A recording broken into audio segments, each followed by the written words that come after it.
जी topic हमारा था जो इंटरमॉलिक्यूलर फोर्सेस, उसकी पार्ट 2 है हाइड्रोजन बॉन्डिंग।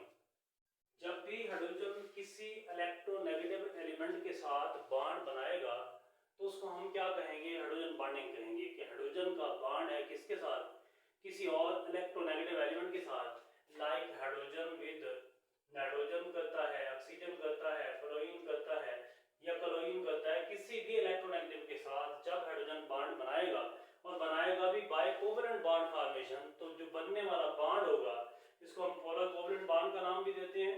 और हम कहते हैं कि जो बॉन्डिंग इनके अंदर मौजूद है this is known as hydrogen bonding. वो कहते हैं ये एक स्पेशल केस है डाइपोल डाइपोल अट्रैक्टिव फोर्सेस का, जिसमें हाइड्रोजन क्या करता है, covalently bonded nitrogen, oxygen, fluorine के साथ पोलर बॉन्ड बनाता है। किस वजह से, due to difference in the electronegativity. Electronegativity के डिफरेंस की वजह से इनमें बनने वाला जो बॉन्ड होता है वो क्या होता है, पोलर होता है। और इनमें स्ट्रॉन्ग डाइपोल डाइपोल फोर्सेस जो है वो ऑब्जर्व की जाती हैं, पाई जाती हैं। मिसाल के तौर पर अगर ये हाइड्रोजन है और इसका बॉन्ड किसके साथ है, फ्लोरीन के साथ। ये एचएफिक मॉलिक्यूल है, ये इलेक्ट्रोनेगेटिव है, ये क्या है, इलेक्ट्रो पॉजिटिव है। इस तरह ये आपके पास क्या है, हाइड्रोजन है और इसका बॉन्ड किसके साथ है, फ्लोरीन के साथ। ये इलेक्ट्रोनेगेटिव है, ये क्या है, इलेक्ट्रो पॉजिटिव है। इसी तरह एक और एचएफ का मॉलिक्यूल ले लें, हाइड्रोजन, ये फ्लोरीन, ये इलेक्ट्रोनेगेटिव है, ये क्या है, इलेक्ट्रो पॉजिटिव।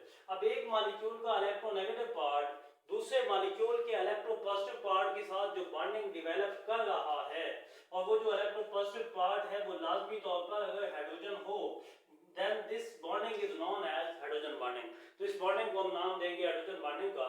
उसके बाद वाटर मॉलिक्यूल जो है, इसमें जो OH बॉन्ड होते हैं ये हाईली पोलर है। OH का जो बॉन्ड है ये पोलैरिटी इसमें पाई जाती है।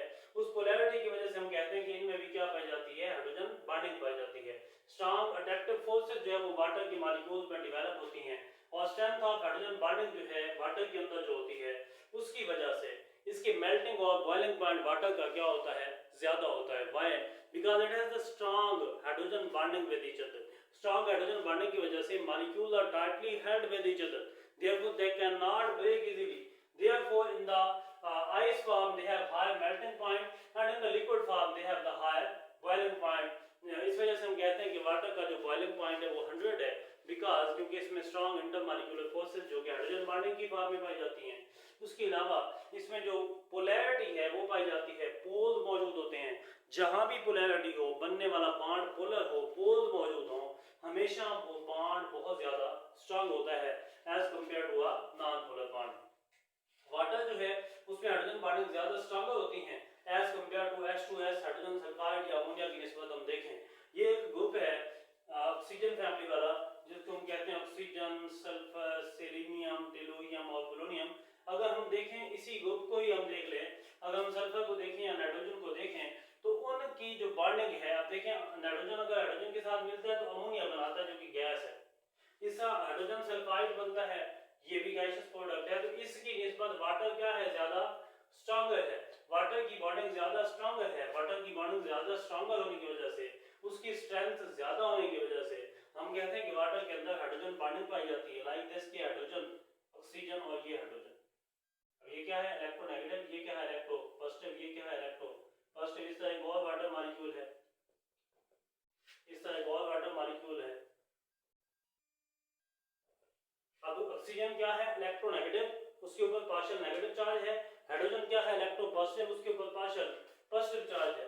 एक मॉलिक्यूल का इलेक्ट्रोपॉजिटिव हाइड्रोजन इलेक्ट्रोनेगेटिव ऑक्सीजन के साथ जो बॉन्डिंग डेवलप कर रहा है, इसी को हम क्या कह रहे हैं कि this is hydrogen bonding. And this hydrogen bonding जब बहुत ज्यादा स्ट्रांग हो जाए, यही हाइड्रोजन बॉन्डिंग जब बहुत ज्यादा स्ट्रांग हो जाए between the molecule, then they form the structure of the ice. तब वो क्या करते हैं, आइस की स्ट्रक्चर बनाते हैं और इनके अंदर इसी तरह की अरेंजमेंट पाई जाती है। देयरफॉर इसमें इंटरमॉलिक्यूलर स्पेसेस भी पाई जाती हैं।